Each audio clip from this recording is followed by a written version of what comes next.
Hello again. My name is Matthew Janisek. We're going to do a second installment here of Truth Time, Sunday, November 8th, 2020. These are a few questions I've thought of, as many of us are paying very close attention to the events unfolding in the United States as we speak. These are just some questions that should make you go, what we know and what we don't know, and what we need to remember. This simple refresher first. The National Security Act of 1947, we know the deep state existed after that point. It's existed in our nation in just different names. What we don't know is what exactly they are hiding, nor all they have been up to, because they generally have very little to no oversight. But we may find out some of those things soon. We know we've been lied to many times over the last 75 years or so. Here's just a few of the lies our institutions have told us that we know for sure we were not getting the straight story. First one would be that I can look up and identify as the 1953 CIA assisted operation to overthrow Mossadegh in Iran.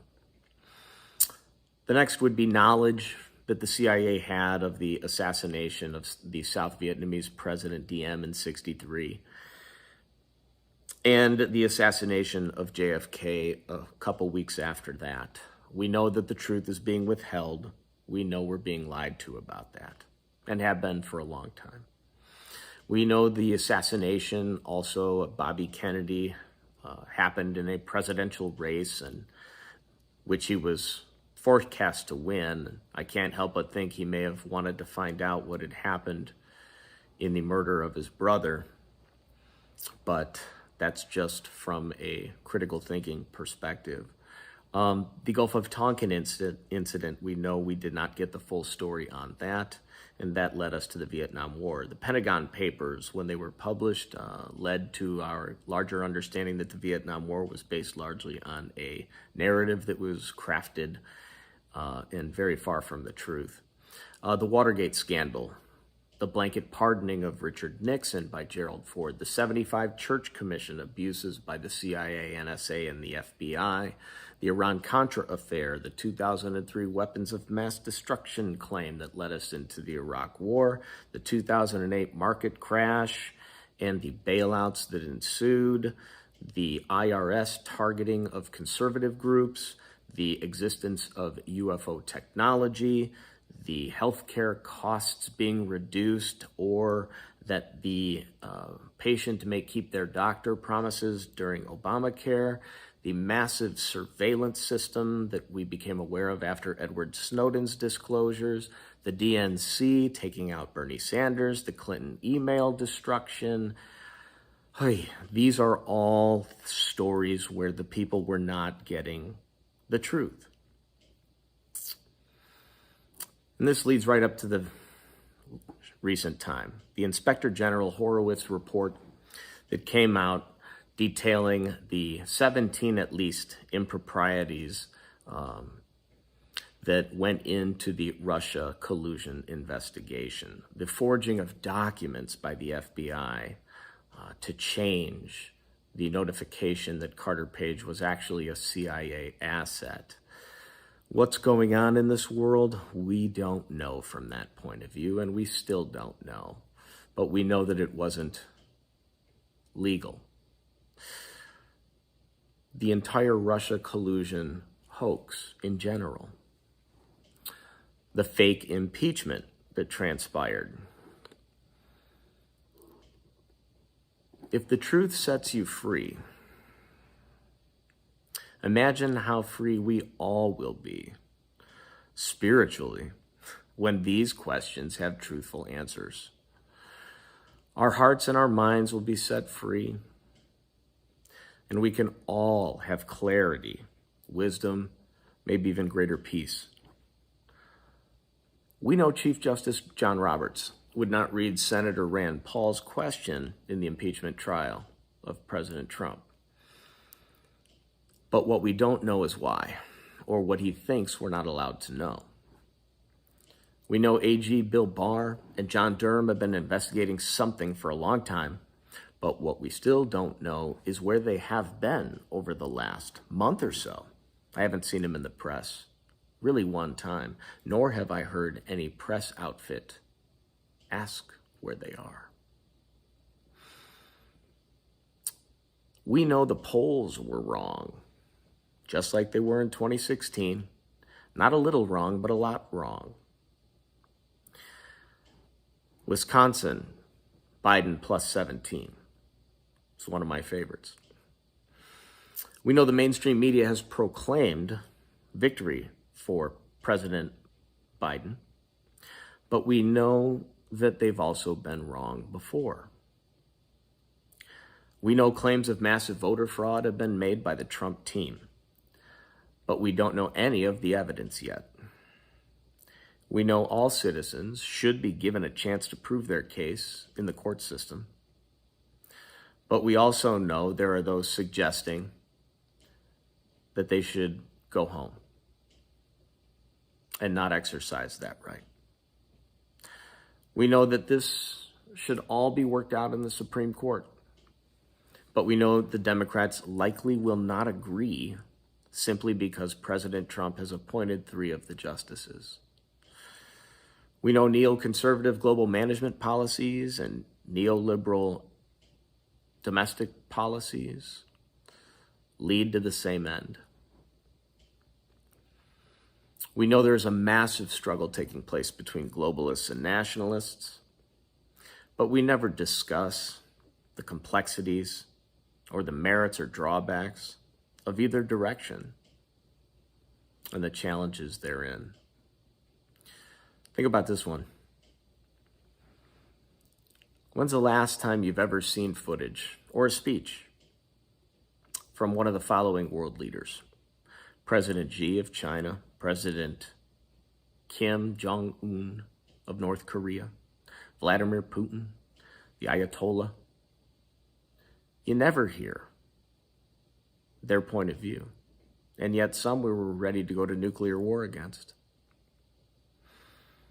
It is always through the lens of the corporate media complex. And you've seen how they censor our president. We know that the battle for social justice through the lens of identity politics may likely never come to an end. Just like the war on terror, there will always be a dragon to slay.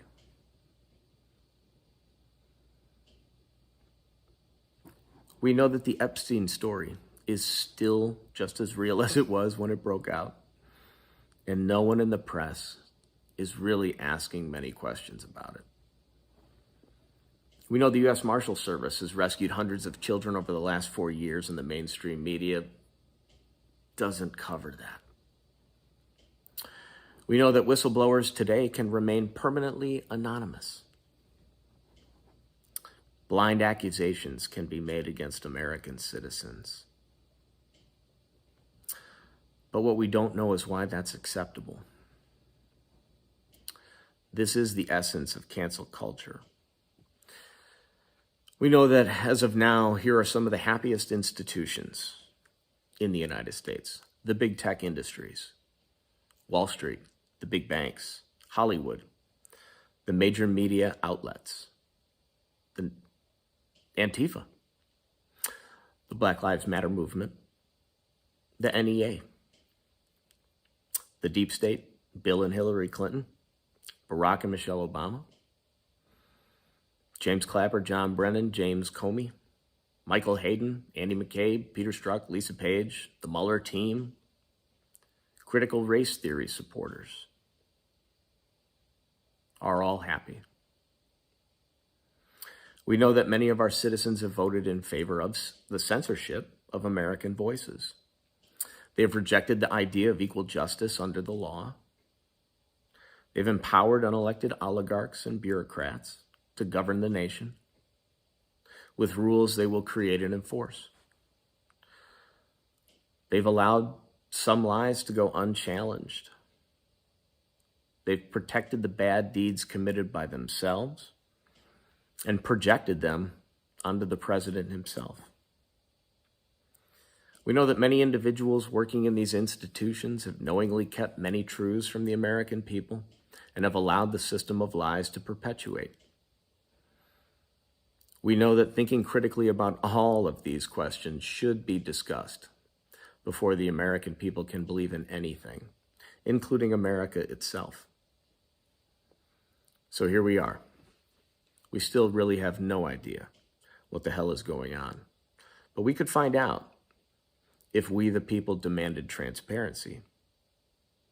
Until then, I will continue my trust in the Lord. His will be done. The Lord works in mysterious, awesome ways. Most Americans, Democrats, Republicans, would probably suggest that this is the greatest country on earth, the greatest hope, the greatest symbol for freedom in the world. So it's fitting that the search for the truth itself will literally go on trial in the nation which best represents the hope of the rights of all mankind.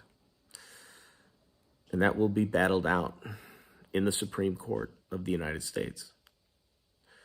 This is it. It's the end of the current road for the struggle between right and wrong. Someone is not telling the truth. Many have something to hide. The truth is, some people may not want the answers to many or any of the questions above. But we've reached a time in history where the truth, as beauty, is in the eye of the beholder. And when you don't believe in anything, you will likely fall for anything. So tomorrow's Monday, November 9th, 2020. I'd say buckle up. I think it's going to get more interesting.